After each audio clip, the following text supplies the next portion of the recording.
Okay, well, welcome everybody to using Revit and point layout and a robotic total station for construction layout. Prepared to be razzle-dazzled. Okay. My name is Greg Smith, this is my colleague Mark King. Greg Coolbree Smith, I'm the VDC West Coast Director for Skanska. I support all of our projects with virtual design and construction on the West Coast. My esteemed colleague here, Mark, iTravel.com King. Let's just be clear, he put that up there. I think he's trying to give me a hint that I might be gone too often. The man most known for taking all of his vacation to travel the world. So Mark, go ahead and introduce yourself. Yeah, like Greg said, my name is Mark King. I'm the VDC manager in the Seattle office. So we have a small team up there that I manage, and I get involved in a lot of our projects as well. So you're going to go over the agenda? Yeah, so our agenda, I'm going to talk about point layout briefly. Okay, because Mark's going to get into that a little bit more and show you a demo later on. I'm going to talk about what is digital layout and how we use it, a little bit of a history of the instruments, and then Mark's going to get into how we've implemented it in the Seattle office and also give you an example of point layout. I'm going to stand over here if you don't mind. So, digital layout using point layout. Points created in a Revit model have spatial intelligence coordinates in relation to the project reference point in Revit. That's a lot to say. It's basically we have our XYZ coordinates within Revit. We're adding a point, and that point has XYZ coordinates within that point. And then the second bullet point, we can extract those points out of the model and import those into our total station. Points can also be embedded in Revit families such as spread footings or anchor bolts. So when we have a point embedded in a family and we use that family in our model, then we have that point information in there. One of the things I forgot to mention at the very beginning, if you guys have questions along the way, let's have more of a dialogue rather than a sit and get. Okay, so if you have a question, let's ask it. Okay?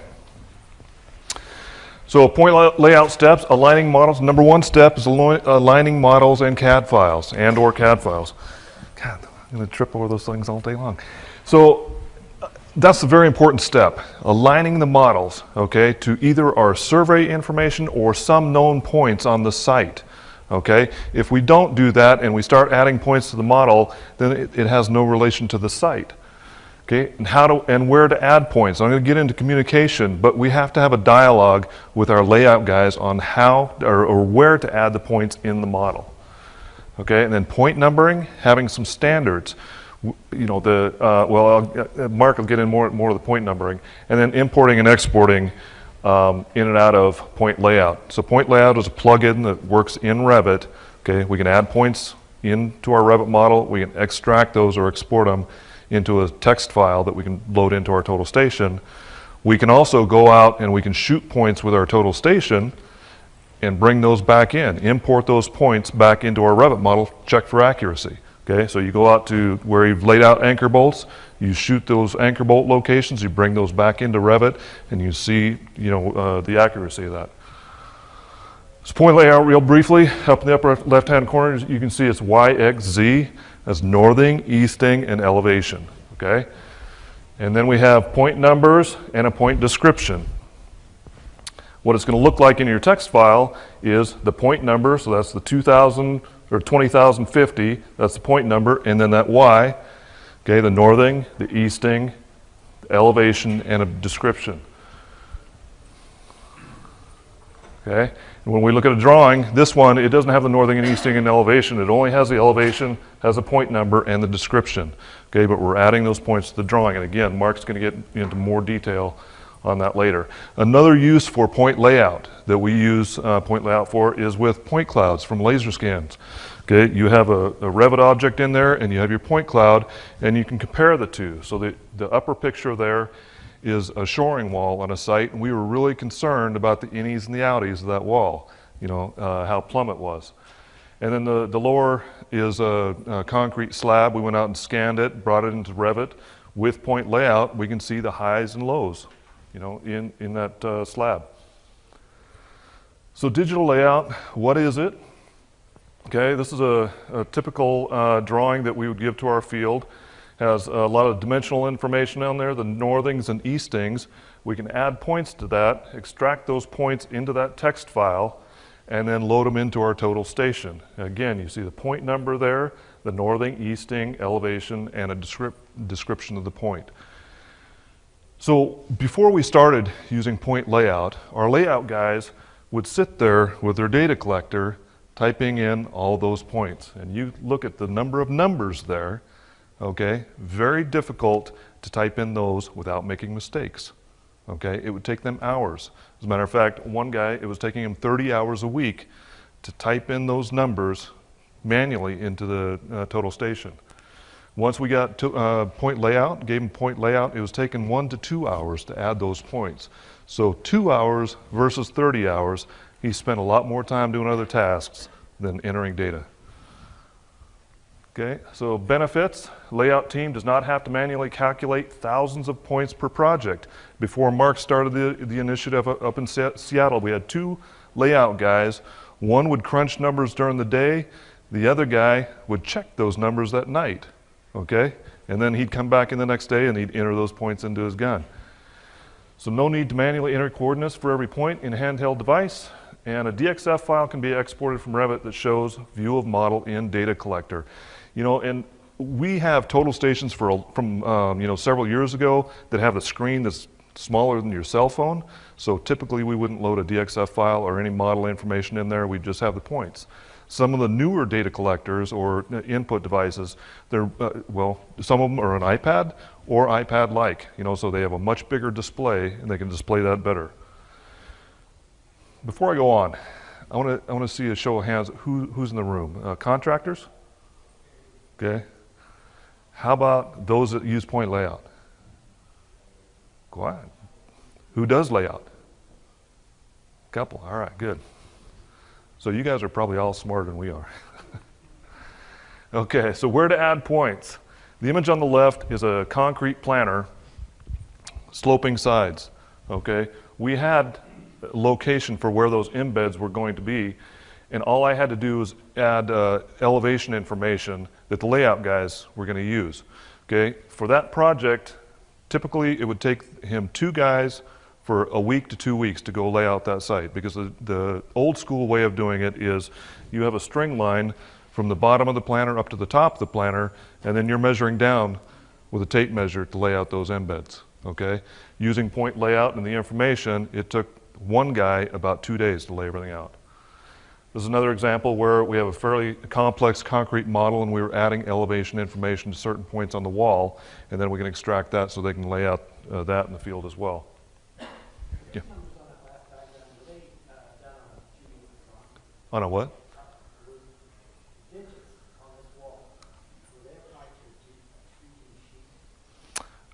Well, I mean, this is a Revit model with the annotation in Revit, and then, I mean, we can put it on a sheet in Revit and print it out in 2D, but it's out of Revit directly.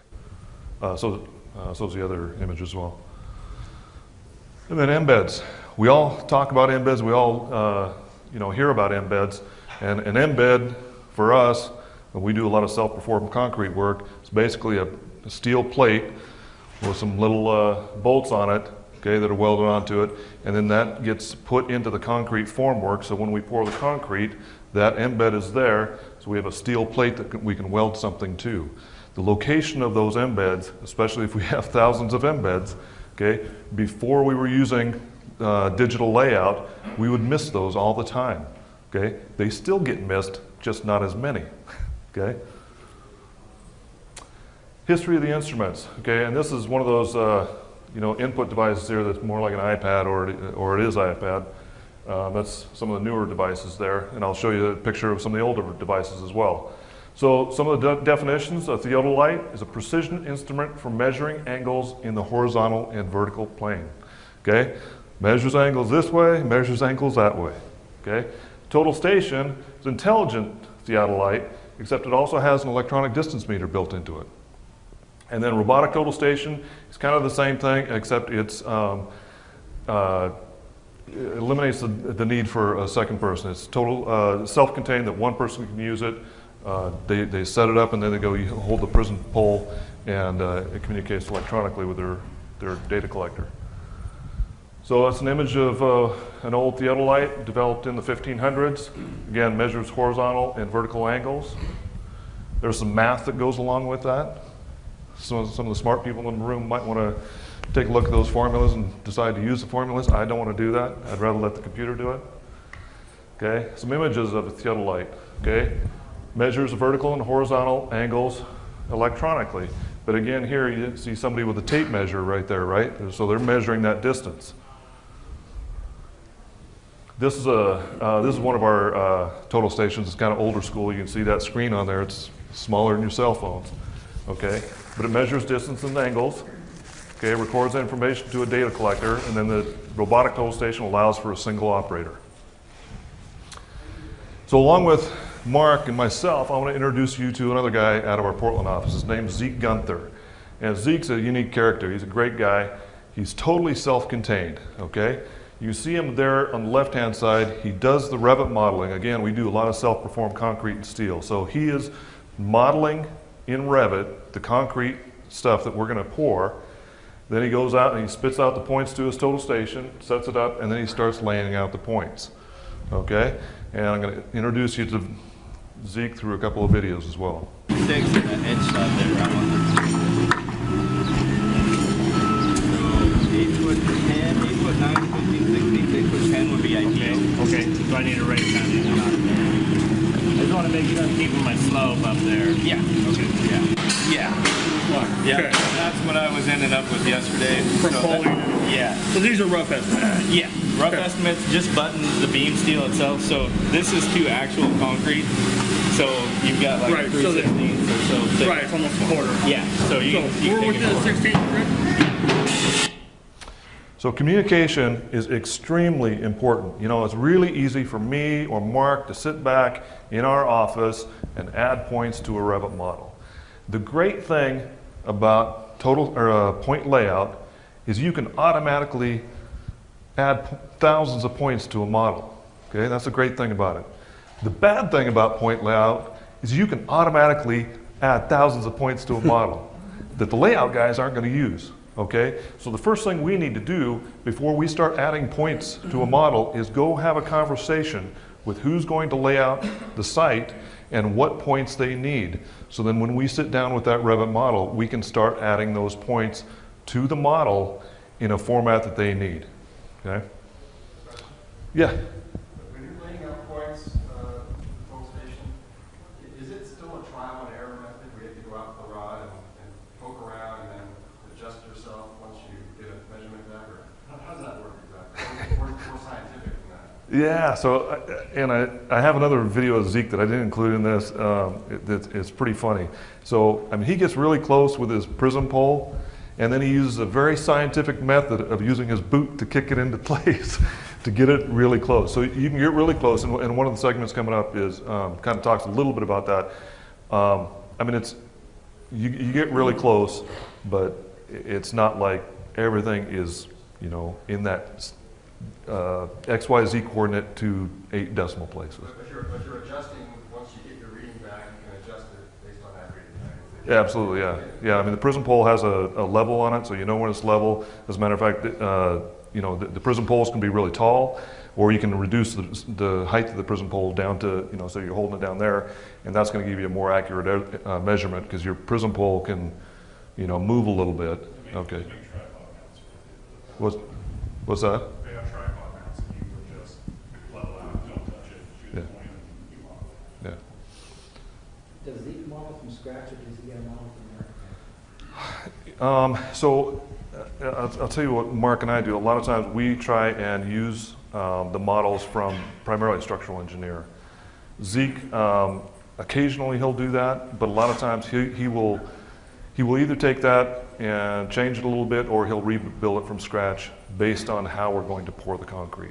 So Okay. the question was, does Zeke use engineering models or does he build the Revit models himself? And I think it's a combination of both.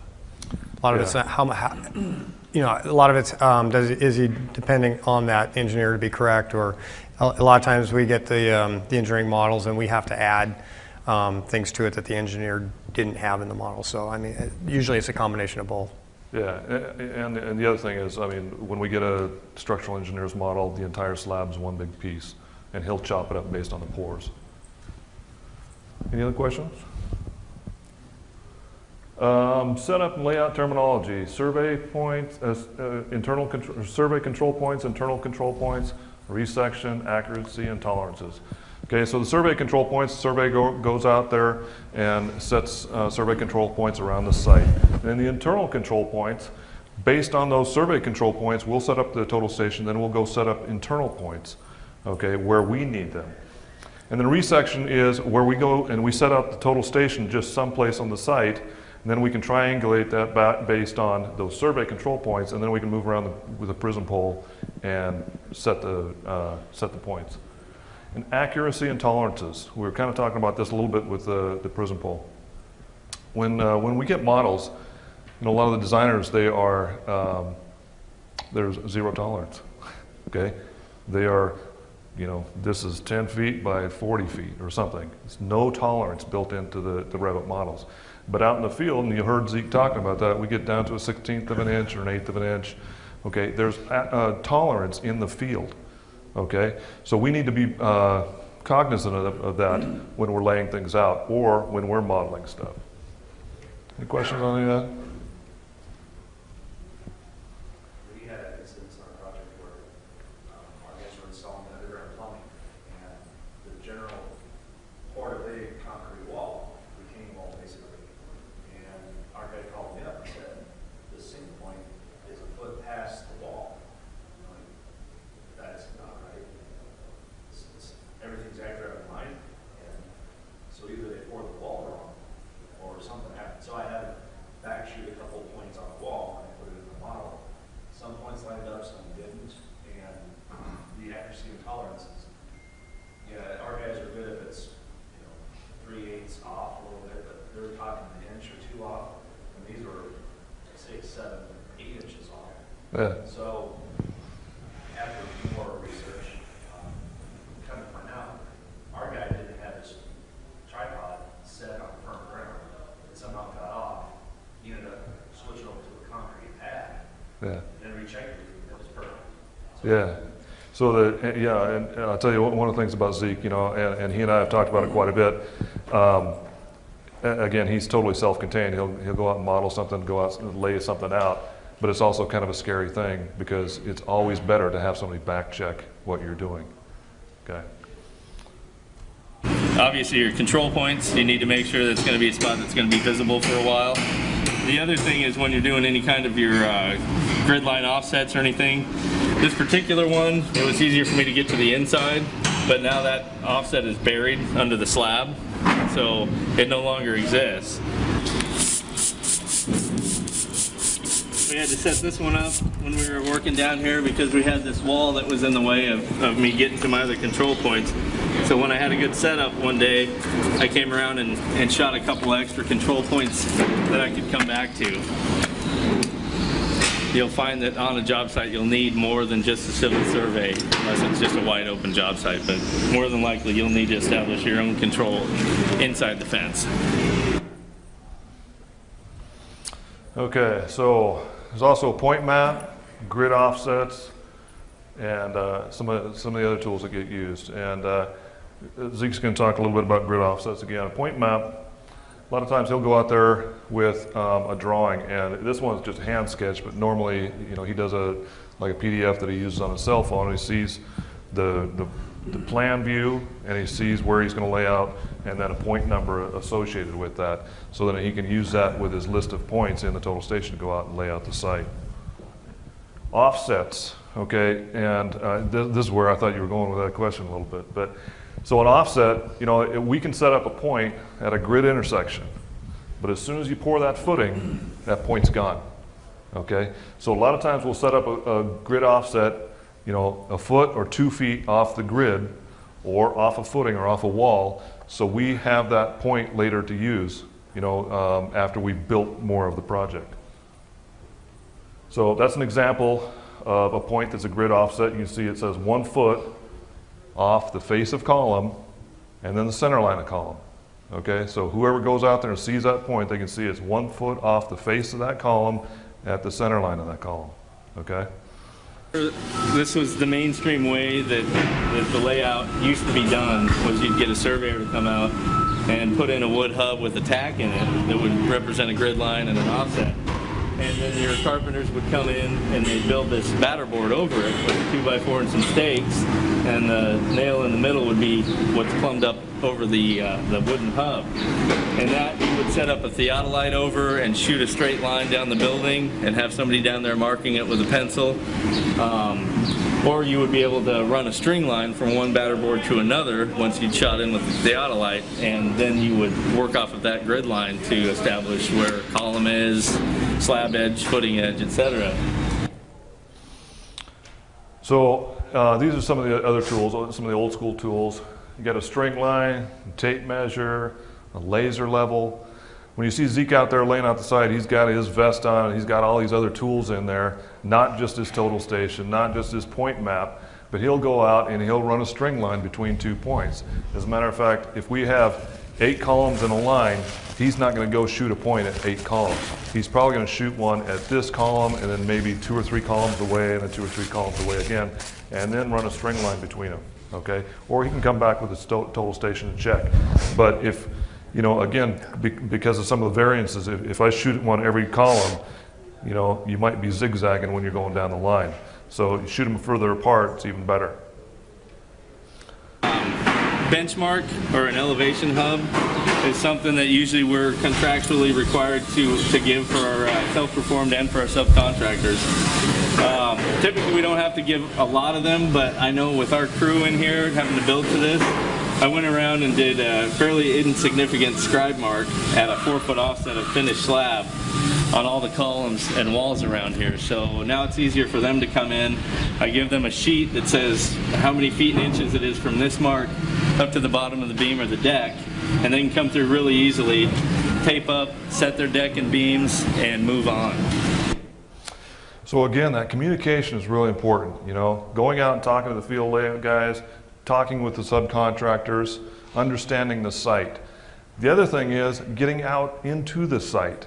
You know, again, we can sit in our office and we can model away, and still to this day, it amazes me. I can look at a whole building model or a whole site on the computer, but until I go out there and I physically see the actual size, you know, of what we're building, and some of these huge columns that we're building, or big core or something, you know, it just does something to your mind when you see what the actual site is, rather than sitting at the office looking at a computer saying, oh yeah, I can, you know, I can visualize this, I can visualize it, but not until you get out and see the size and the scope of it.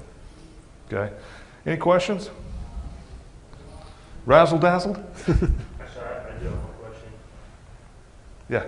So he sort of seems like he is a field guy. Did he come up in construction? Yeah. How Yeah. did he learn Revit? So he's a carpenter by trade, and then right now well, he's a field engineer, but he's kind of a BIM VDC guy.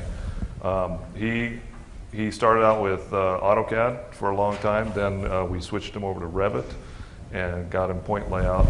So yeah, he's definitely a field guy. Internal training within Internal training, yeah, yeah. A lot of it's self-taught, I believe, right? I mean, he Yeah, sat down a lot with of it, tools yeah. and dug So- into YouTube and Google. And kind of our philosophy, especially in the Northwest, where we do a lot of self-perform work, most of the VDC people we have came from the field. You know, it's pretty easy to teach them how to use a computer. It's tough to teach them 20 years of construction experience. Okay, so I mean that's not, you know, global with everybody within Skanska, but especially the self-perform guys. You know, they have a lot of field knowledge. So I'm going to turn it over to Mark. All right, thanks, Greg. All right, so I'm going to take you through the rest of our presentation. Like Greg said earlier, feel free to stop me and ask questions. Let's make this a little bit of a dialogue. So I started using Get the Point before Autodesk ever bought it, probably about 2008. And we were really getting in that initiative at the contractor I was at. And then I went away from construction for a few years, and I came back in 2014 to work for Skanska. So this is really one of the first initiatives we started looking at. We had a couple of our VDC guys were dabbling in point layout in Seattle, but we really didn't have any structure around it. So first thing we did is we did a survey of the layout team and to see what kind of tools they had and what their different skill sets were. And it was kind of shocking. What we found out is none of them had, we only had 3, but they didn't have email, they didn't have laptops, none of them had the same data collectors or robotic stations. Everybody had something different. So I said, okay, they all work the same, but we need to get some kind of standardization here. So that was the first thing we did. Second thing is we had to sell this now. It's a pretty easy sell because it's kind of low-hanging fruit, right? We've got Revit, we have an enterprise agreement, so we have Autodesk Point layout. We do self-perform a lot of our work, which is a great way to make money as a general contractor, but it's also our biggest risk on the project. So the sell to the management was we're going to give these guys points right out of the model, the geo-reference model, so that they can go and do this layout and not have to worry about those errors in math. So had our first meeting in Q4 2014, showed management that. They're on board. They said, let's go get it. So we started working closely with the layout guys. Until that point, I'd never met them. So I went out to a couple of their projects, worked directly with them for a day or 6 hours or so, and went back to the office to show them what we could do. And I had a sample project. And when I showed them this and exported, I think I did it on a grid file, exported every grid intersection in a matter of a couple of minutes, they just were blown away. They told me, you just saved me 10 days of work. So, you think about that. So it was a very easy sell to our management team. The thing we needed to do was start getting these guys some training in Revit, get them some laptops, and start standardizing our equipment. So we started working on that, and then we did another meeting, Q2 2015, where we brought Zeke up from Portland to talk about his experiences, but we really started diving into the standards. How are we going to name and number points? Where are we going to put points on entities that we want to track? And I'll show you some examples of that later. So that's really where things started taking off, and it was great. 2 of the layout guys didn't even know each other, so everybody's talking now. We gave them the job of figuring out what you want for prefixes on your points. So for corner footings or for embed centers or whatever. So they went off, did that, and came back with a list of all those prefixes that we use on all of our projects now. So in a very short period of time now, about 6 months later, we had 2 major projects starting up, Alderwood Elementary and Tahoma High School. So we fully implemented point layout on both those projects and had a lot of successes. So show you a couple examples of that shortly. And now as we are implementing new projects, it's kind of our standard, and especially when we're self-performing our work. So that's kind of the journey that we took to get where we are now. So let's talk about standardization.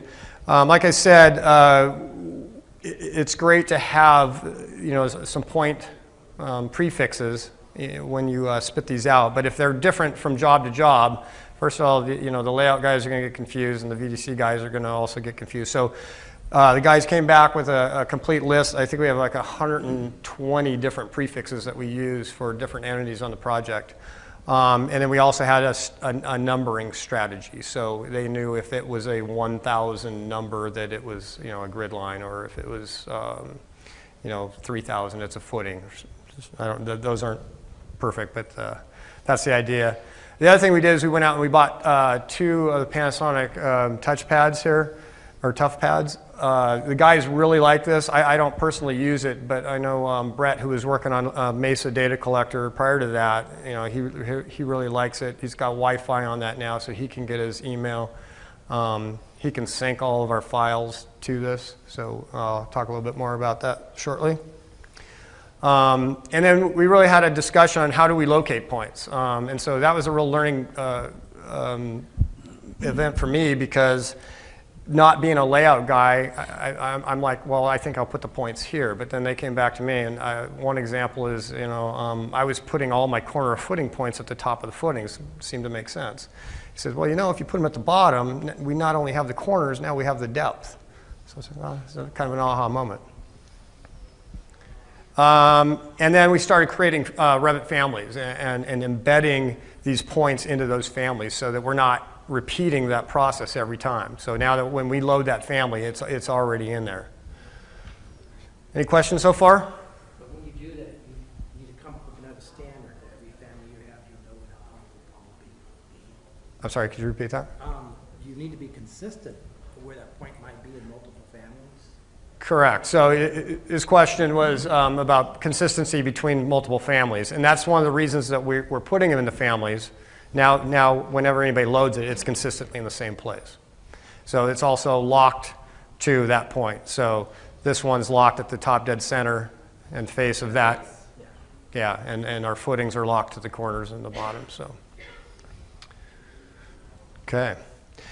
So I know I saw a lot of hands come up when we asked if you use it in point layout. So there's a lot of standard things that we use it for, and we've talked about a few of those. You know, I know MEP guys, they use it for sleeving and for your dropping your hangers and all that.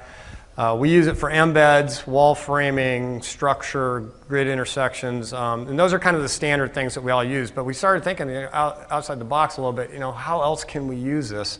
So we had a few examples. By the way, did I tell you from Seattle? So at Tahoma High School, we had this massive site that was nearly a mile from one end to the other. So a huge site. So we said, hey, why don't we use point layout for the sports fields? So we did that. We laid out the football field, the baseball and softball fields, all with point layout. And so the guys could go out there and really easily stake that out. Safety tie-offs. So I'm sorry, go ahead.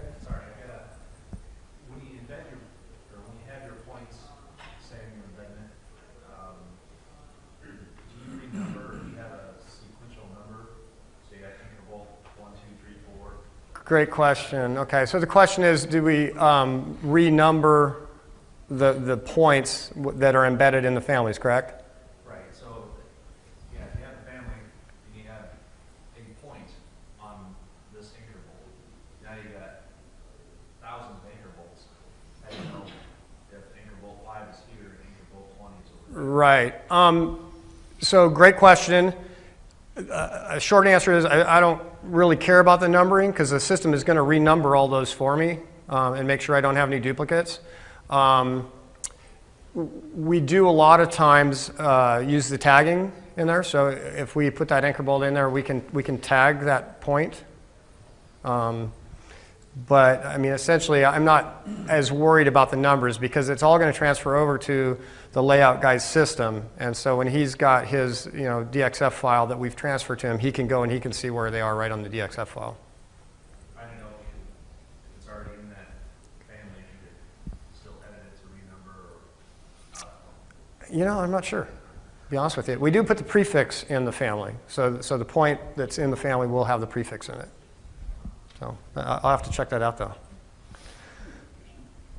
are you guys dealing with state plane coordinates, large coordinate systems in Revit models? So the question was, how are we dealing with coordinate systems in the Revit models? And I don't have one solid answer for you. We've done it three different ways.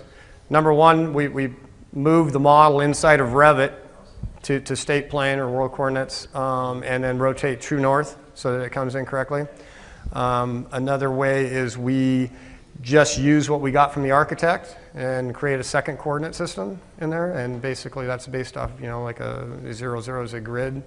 Obviously having it in state plane coordinates is preferable, especially the layout guys, because they have to, you know, we have control that is based on real world coordinates. So the way we're doing it on the current project I'm on is we moved the model. I mean, moved the model. We told the model it was in a different place. That's probably a better description. So you're incorporating the survey control points into the model beforehand, because most of the time you get a model that's just stuck down at 0, 0. Correct. Relative.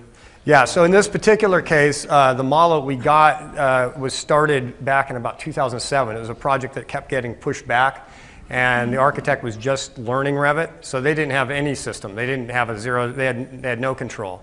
So once we got that, we established that, the coordinates there so that we could use the point layout. So it's worked out good. I wouldn't say it was perfect because you have to play with that true north because they gave us a grid intersection at diagonal corners of the building. So you if you only go out 3 decimal points on the true north, you got to play with it a little bit. But great question. You got another question back there? Go ahead. Do you have any surveyors that you're working with here, especially on the bigger projects, where you might have to do something like grid design conversion or some other key survey thing? So a lot of our projects, we are required to have a licensed surveyor come out and establish control, especially when we're working for University of Washington, which we've got 4 projects going with them right now. So they will come out and establish control, and I don't want to say they go away, but unless we need something else from them, that's all we get from them. And then our layout guys take it from there. And just to pile on a little bit, we use surveyors all the time for layout as well. Not just our own internal guys. It depends on the project and depends on the amount of risk and things like that. Correct, so yeah. There's a variety of, Yeah, thanks. yeah, I mean, it's all of the above. Okay. Again, going through some of the things that we're using at Point Lau for that are kind of non-standard, but a lot of times we'll drop safety tie-offs through our decks or cast them in our decks, so we can put those in the model, and our layout guys can go and shoot it up on the ceiling or on the roof or on the deck if it's a metal deck. Same with roof anchors. Site features, I think Greg used the same image, so I'm a little embarrassed to recycle it, but we have a lot of things on the site that we can lay out, like curbs, sidewalks, walls, feature steps. I actually used Point Layout to do some radius feature steps last year. And I'm particularly proud of this one. So the superintendent says, hey, can you give me a line where the waterproofers need to go? Because they had to backfill this in a couple of days and they needed to get up there. So I brought out the topo drawings and kind of marked it out along there. And then I gave the layout guy the points along the wall where that needed to go. So kind of thinking out of the box a little bit there. And then again, feature stairs. So a few tips and tricks. I'm sure a lot of you probably know more than me about Autodesk Point Layout, but we talked about embedding the points in the families and locking those. So work with your layout teams and develop those standards for the naming and the numbering conventions. I mean, it's really important that you guys are all on the same page. And Greg, was hammering on communication. I can't, I echo that because, like on the Burke Museum project I'm working on now, literally the layout guy and I are talking 3-4 times a day. And a lot of times he says, hey, can you give me points for this? Or he'll call me I'll be on the trail, he'll call me from the site, and I'll run him out some points so he can get them in his data collector. Okay, so this is something that came from the layout team. When we first started using this on the first project, we gave them all the grid intersections, and of course they're just all numbered with a prefix. And he says, that really doesn't help me because at the time he still had one of the little pads. So I really like the grid intersections to be the point numbers. So of course when you use the automated system for grid intersections, it comes out and it puts the grid intersection in the descriptions column. So I used I'm not an Excel expert by any means, but I used this command here to split that description column right after the N in intersection, and then I copied and pasted them into the point numbers. So just a little tip there. So afterwards it looked like this. So now when he pulls that up on his pad, he sees right away the grid intersections, and before he was having to swipe over quite a ways on his pad to see those. Some of you may not agree with all these, but one of the ways I do this, like on the Burke Museum, when I go to do extract all the points or export all the points, I go and I do the entire project. I don't bother messing around with filtering things out. It's just easier for me. It's not a massive project. So I'll export everything and overwrite the CSV file. And I go in and I format that, and then I copy it into, like if I have 6 different elements that I'm tracking, I'll copy it 6 different times because at least our layout guys want to see individual files. And then we leverage Box. So we have Box Enterprise Agreement. So I put all of those CSV files in a Box sync folder for him, and I just give him a heads up, Brad, I just updated the files, and so that next time he's in the office, he'll sync those back up to his pad. and communicate. One of the things Greg mentioned, grid offsets, and so that's one of the things that Brett and I talked about first on that project is like, where do you want to see those points that aren't directly at a grid intersection? So he said, well, let's get a 2-foot offset off this grid, this grid, this grid, and this grid, and so we were able to put those points in there for him. So we talked a lot about the benefits. We're saving hundreds of hours on a project for these guys to go through. And page through drawings and do all this math. So I mean that's the real low-hanging fruit. I put a question mark after eliminating human error. Yes, if everything is right, if your model is right and it's geo-referenced properly, you can eliminate that error. But you still have to go through the process and make sure that you're doing things correctly, or you can get too dependent on the technology. So you have to be a little bit careful there. Some of the challenges that we've had, ensuring that they have the latest point file, and that again goes back to communication. You guys know on a construction site, things are fluid. I'm doing all the detailing for the concrete. Something changes, we re-export. If I don't tell our layout guy that I've got a new file for him, he's going to have the wrong point. So you got to always be talking to him about that. And one of the things that we struggle with at Skanska is there's a philosophy, I guess, to bring your layout guy on just in time. It's like, okay, we need to start laying out tomorrow. Let's bring Brett out to the site. And what happens there is he has no ramp-up time now. He doesn't know the project. He's been working on another project for the last 3 months. So it's something that we're struggling with and trying to convince the people that schedule his time and pay him that, let's give him a week, minimum a week on the project to learn the project.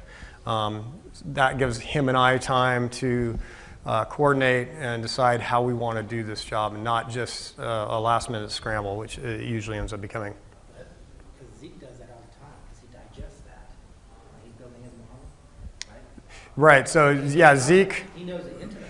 Yeah, so that's a good case where he is on the project beforehand. So Zeke's out of Portland. I'm out of Seattle. I think there's a little bit a different philosophy there. I'm not sure. But the other problem is we only have 3 guys to cover the entire Seattle area. So that is one of the limiting factors. But if we could get those guys on a little earlier, we would definitely be more prepared and I think more productive as we go through the layout process.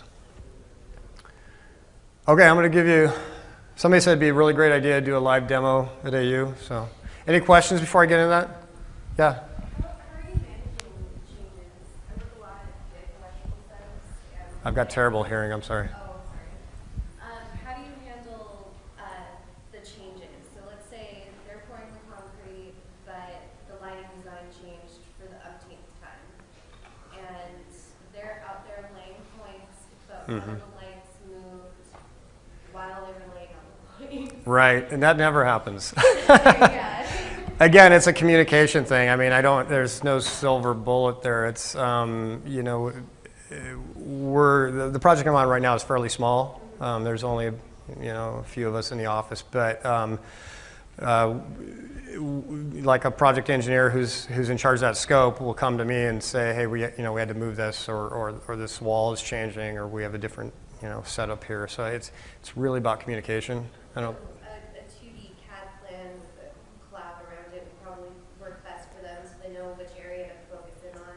Maybe even identify the numbers of the points so they can go back to those specific points. Yeah, and we work so closely, Brett, the layout guy that's out there, and myself, that we would have that conversation the second it came up. I mean, but we use a box and Bluebeam for all of our markups. So our live set of drawing is on Bluebeam, so that would be marked up on that with an RFI or, yeah. Okay, thank you for your question. Anything else?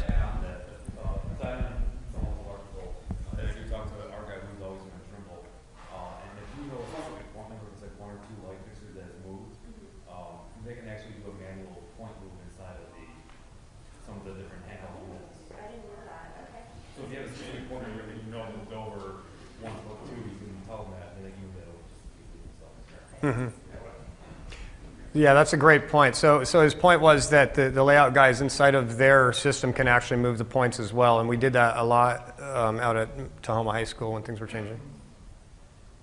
Could you guys reiterate the process of control and sharing control with your subcontractors? I know we didn't dive too deep into that, but starting on the same point kind of thing, and Right. the risk of that kind of process. Yeah, so neither of us are Well, surveyors. yeah, but I mean, it's not just in layout, it's in coordination too. I mean, it seems like it's CAD 101, but we have that challenge on so many projects. Anytime I start a coordination project, I take the architect's model and I export the grids and maybe some of the building outline for some context into a CAD format, and I give that to everybody on the team. I post it to Box or someplace that everybody can get it, and I say, that's your location in space.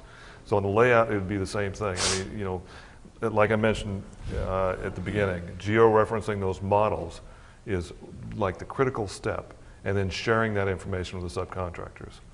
Yeah. I mean, it sounds like you've done a lot of layout? Yeah. So how do you take care of that with the subcontractors? It's a constant battle. There's no real good way of taking care of it because if, in Tennessee, we're 2 million feet away from zero. So if they build their model that are in a true geo-reference location, snaps don't work, and it Right. just blows it all to pieces. So there's no real good way that we know to deal with it. So I was curious how you guys are handling it. Yeah, I mean, other than communication, make sure people have the same information, same file. A lot of times we deal with like truncated coordinate systems, so you'll take off the 2,570,000 and just deal with like a 5,000 range. Right. That's referenced correctly, but your zero is now at the big portion of the coordinate system. That's kind of how we do a lot of it too. Yeah. You know, Jennifer, you were, dang it, I knew I was going to trip on that again. You were mentioning a project that might be off by 6 or 7 inches or something. We had a building that we placed 12 feet off, and it wasn't actually us, it was a surveyor. But. I was going to say, as a subcontractor, we work closely with people like Skanska to get those control points inside the building. And so it really doesn't matter which way your building's oriented in space, it really doesn't. As long as you have those control points in your grid line to match, the machine, once you shoot your computer, once you find out where it's at in the real world, it understands where it's at in that. And so one other point to answer your question is the last, I think, 5 projects we've started using a little bit of a different process when we talk about trade coordination. And so we're creating all these geo-referenced files for our subcontractors.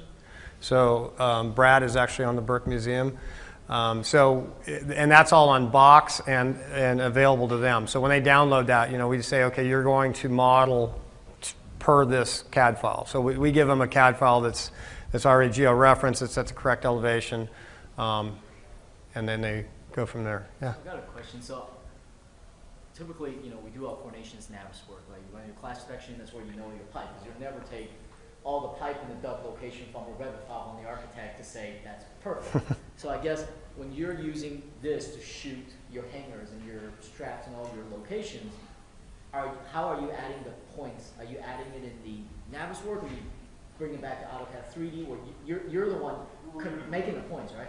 Yeah, we're bringing points in Revit. Okay. Yes, and then we do it rather than our mechanical guys that have AutoCAD, and they have all of their blocks with one built in, so it has the prefix, so their numbers are 20,000, electrical's 80,000, so we have everything lined up, so we're ready to get practice going. Cool. I'm going to get to the demo here, and then Point layout works. Go ahead, Mark. Yeah. Point layout works with Navisworks too. I've never used it in Navisworks. I don't know if you guys have. Anybody use point layout in Navisworks? Oh, you have? Yeah. Does it work pretty good? You create that CSV file in Revit, and then you just import it in Navisworks using APL. Same thing. So then that's when you can start to really look at QA, QC, different colors for different points, Okay. standing point errors, Yeah. real point, deviation reports, that kind of thing. Okay, so it sounds like a lot of people are fairly well versed, so maybe this is a little elementary for some of you, but this is just a portion of the model that we're working with out at Burke Museum. And zoom in here, we can see that this is just one of our footing families, and if we go and we take a look at that, You can see that the points are in there. I know I told you I put them on the bottom, but I haven't got to it yet. But I will. I just got that suggestion a couple weeks ago. So it's locked to the corner. So when we bring that into our model, no matter how we flex that and tell it what size it is, it's always locked to the corners there.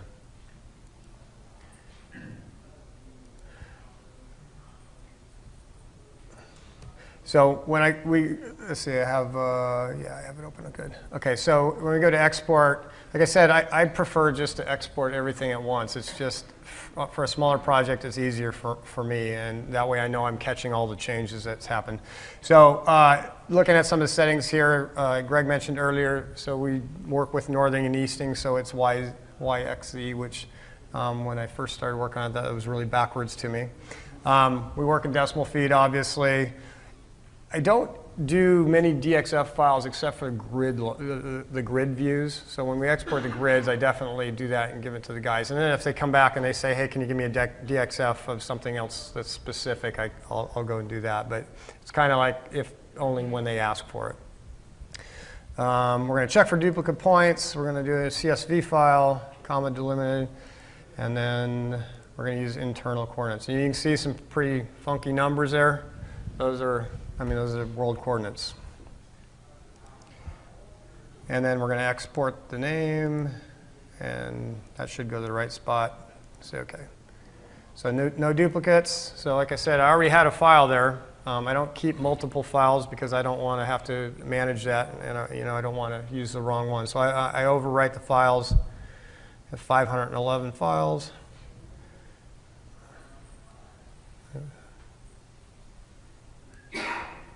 Oh. There we look at that. So there's that file. So you can see the different prefixes that were pulled out of that. So what I do with this generally is first thing is I get rid of that. And then I take these and format the cells to be a number with 3 decimal places.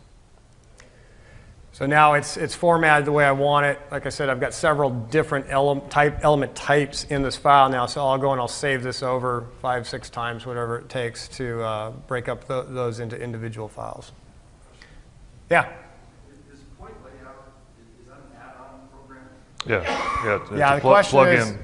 It's a plug-in for Revit from Autodesk. Okay, and then are the points themselves, are they entities? They're families, yes. Families? Yeah. Yes. Are you setting up the survey point to read the millions of decimal places, or are you, in your project base point 0 and then your survey point those decimals? So In Revit? we can set it up either way. We can set it up like at a 0, 0, or we can set it up based on the survey points. And that's what we were talking about as far as putting the model in a location in space that's coordinated with the survey, or just using the architect's model and having an internal control system of how we're going to do that. But I mean, the best way is to geo-reference the model with the survey information. So it's located in space in Revit in the correct location.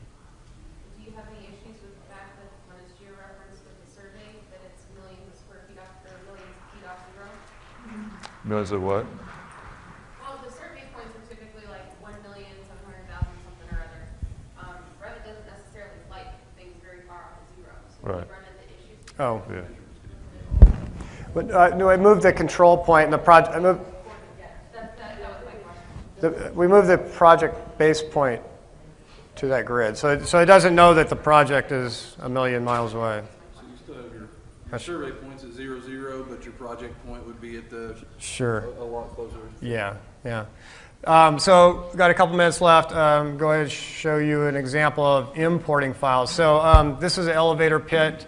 After we poured that, superintendent asked our layout guy to go shoot the corners of that to see where it ended up. So again, it's a similar process. We go to the import. This is the file that he created. Actually, he gave me a text file. I created a CSV out of that. And so there's the points. Again, it's Y, X, Z for the northern and eastern decimal feet. So if we're going to call these as-built points, though, and use the same coordinate system. And if everything works right, oh, or I'm going to say these are walls. And hey, who said live demos never work? So there's the 4 points that he shot. So you can see it's, in construction world, that's pretty close.